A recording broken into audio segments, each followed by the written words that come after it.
यह कहानी एक छोटे से गांव की है जहां की हवा में एक रहस्यमयी चुप्पी हमेशा रहती थी। गांव के पास एक पुराना मंदिर था जिसे बहुत से लोग अजीब मानते थे।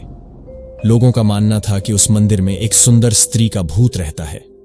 दिन में लोग मंदिर के पास से गुजरते, पर शाम होते ही कोई भी उस रास्ते से जाने की हिम्मत नहीं करता। गांव में एक नई शादीशुदा जोड़ी आई थी, राकेश और उसकी पत्नी सविता। सविता बहुत सुंदर थी और उसकी सुंदरता के चर्चे पूरे गांव में थे।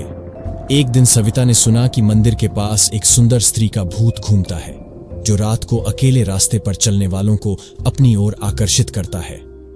यह सुनकर सविता को जिज्ञासा हुई और उसने राकेश से कहा कि वह उस मंदिर को देखना चाहती है। राकेश ने मना किया, लेकिन सविता जिद्दी थी। एक शाम जब गांव में सभी लोग अपने घरों में थे, सविता अकेले ही मंदिर की ओर चल पड़ी।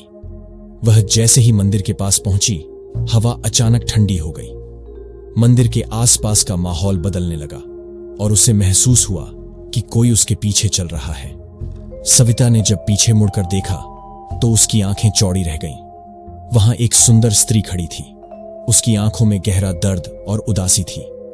उस स्त्री ने धीरे धीरे सविता की ओर हाथ बढ़ाया और बोली, तुम्हारी सुंदरता बहुत प्यारी है, पर क्या तुम जानती हो कि यह तुम्हें कितनी मुसीबत में डाल सकती है? सविता के शरीर में सिहरन दौड़ गई। वह स्त्री धीरे धीरे सविता के पास आ रही थी। सविता ने भागने की कोशिश की, पर उसके पैर जैसे जमीन से चिपक गए। वह स्त्री अब उसके एकदम पास थी और उसने सविता के गालों को छुआ।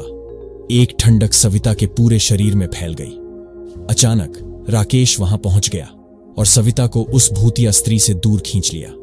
वह स्त्री अचानक गायब हो गई, लेकिन सविता के चेहरे पर डर और दर्द की गहरी लकीरें छोड़ गईं।